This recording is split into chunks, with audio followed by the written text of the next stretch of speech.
नमस्कार दोस्तों, मैं हूं रंजित कुमार और आज की कहानी कोलकाता की है। कोलकाता में एक व्यक्ति रहा करता था जिसका नाम अवनीश कुमार गोंगली था। अवनीश कुमार एक कंपनी में कर्मचारी के रूप में काम किया करते थे। अवनीश कुमार का 2 पुत्र थे। बड़ा वाला पुत्र का नाम अविनाश कुमार और छोटा वाला का विनय नाम था। अविनाश और विनय एक प्राइवेट कंपनी में काम किया करते थे और अवनीश कुमार गोंगली का एक पुत्री भी होती है जिसका नाम रागनी होता है।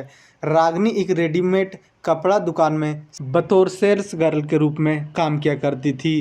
रागनी का उम्र 25 वर्ष होता है और वह विवाहित होती है। और इसी बीच 2 सितंबर को पटना में डिज्नी मेला का शुभ आरंभ होने वाला था, तो रागनी के कई और फ्रेंड वहाँ स्टॉल लगा रहे थे।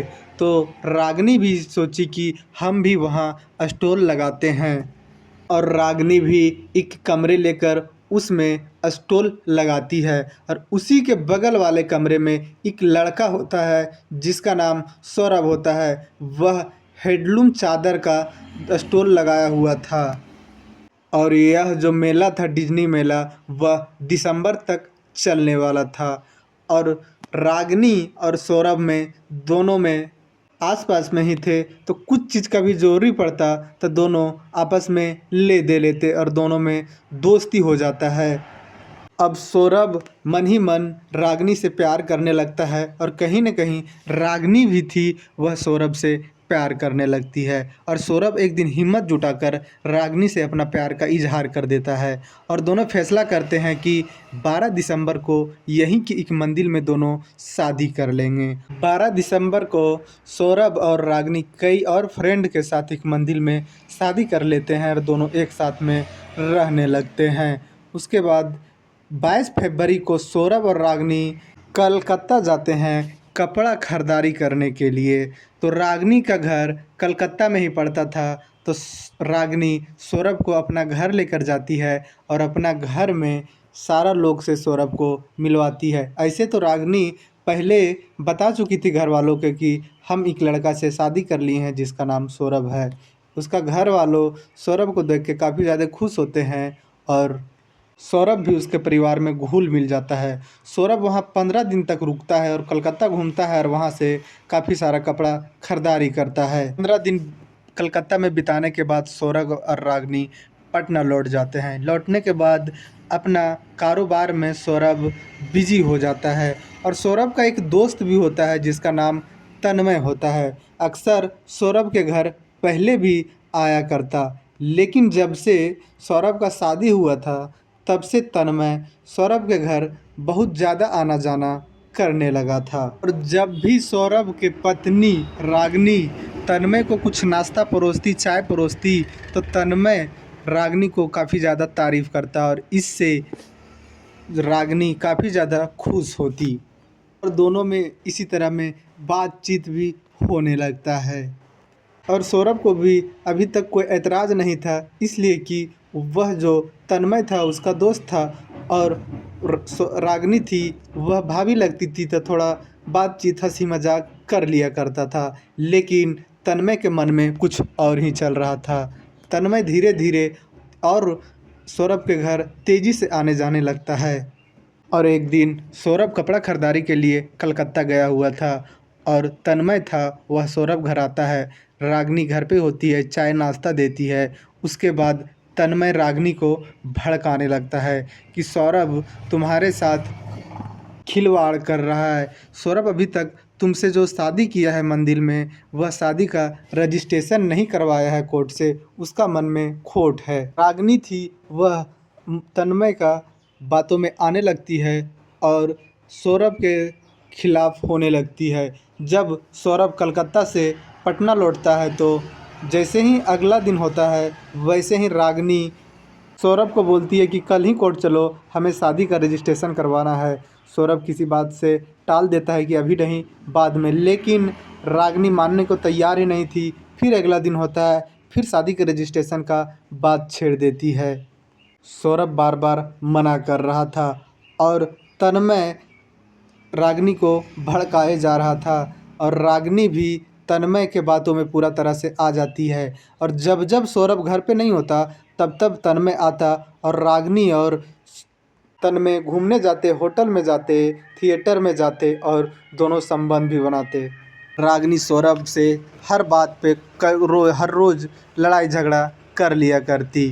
सौरभ एक रोज़ रागिनी को लेकर कलकत्ता जाता है उसके घर, और उसके घर में उसके माँ बाप के सामने ही रागिनी को समझाता है। माँ बाप को रागिनी सीधा बोल देती है कि ये जो सौरभ है वह शादी का रजिस्ट्रेशन करवाना नहीं चाहते हैं।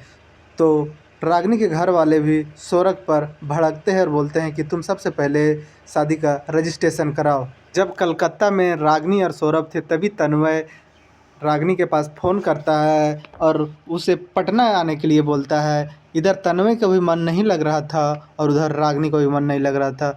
तीसरा दिन बीतने के बाद वहाँ सौरभ से रागिनी बोलती है कि चलो पटना चलते हैं। उसके बाद दोनों पटना आ जाते हैं और फिर से तन्मय के साथ मिलना जुलना रागिनी को चालू हो जाता है। सौरभ एक रोज़ रागिनी से बोलता है कि चलो आज शादी का रजिस्ट्रेशन करवा ही लेते हैं, लेकिन रागिनी बोलती है इसका कोई ज़रूरत नहीं है। सौरभ भी उस वक्त बात को टाल देता है, लेकिन तब तक 8 सितंबर आ जाता है और पटना में फिर से डिज्नी मेला का शुभारंभ होने वाला था।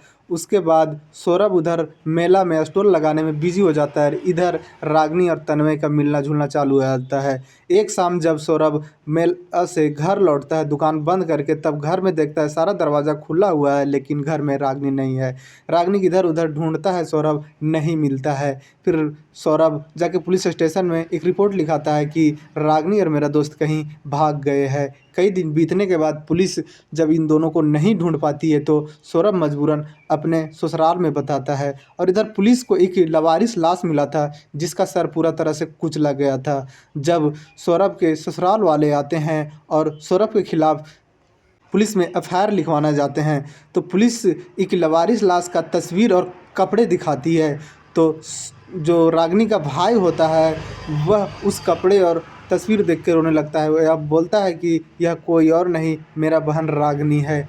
इसके बाद सौरभ को तुरंत ही पुलिस गिरफ्तार कर लेती है।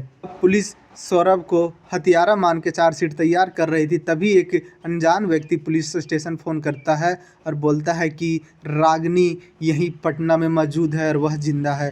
तुरंत ही पुलिस उस पते पर पहुंचती है और रागिनी को ज़िंदा उठाती है। उसके बाद रागिनी से पुलिस पूछताछ करती है। पूछताछ के बाद रागिनी बताती है कि हम दोनों कहीं भाग गए थे। फिर पुलिस तन्मय को भी उठाता है और सारा कहानी सुनता है।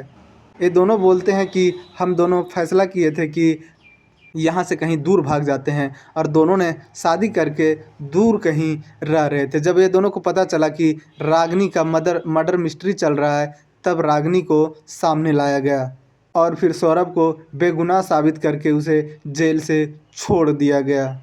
और उसके बाद रागिनी कलकत्ता चली जाती है। 2-3 महीना कलकत्ता में रहने के बाद वह जिद करने लगती है कि हम जब भी जाएंगे तो तन्मय के साथ जाएंगे। तन्मय उस वक्त जेल में था, उसे फिर उसके परिवार वालों बेल पर रिहा करते हैं और दोनों को फिर से शादी करा दिया जाता है। सौरभ भी अपना पिछला ज़िंदगी भुलाकर अपना व्यवसाय में बिजी हो जाता है और तन्मय और रागिनी साथ में रहने लगते हैं और नई ज़िंदगी का शुरुआत करते हैं। लेकिन क्या जो रागिनी की वह सही की सौरभ के साथ, और सौरभ जो किया वह सही किया। अगर सौरभ वक्त से रजिस्ट्रेशन करवा लिया रहता शादी का तो आज सौरभ को ये दिन नहीं देखना पड़ता और रागिनी शायद तन्मय के बातों में नहीं आती तो आज वह सौरभ के साथ होती। खैर, दोनों अपना ज़िंदगी में काफ़ी ज़्यादा खुश हैं। इस कहानी में इतना ही। जय हिंद, जय भारत।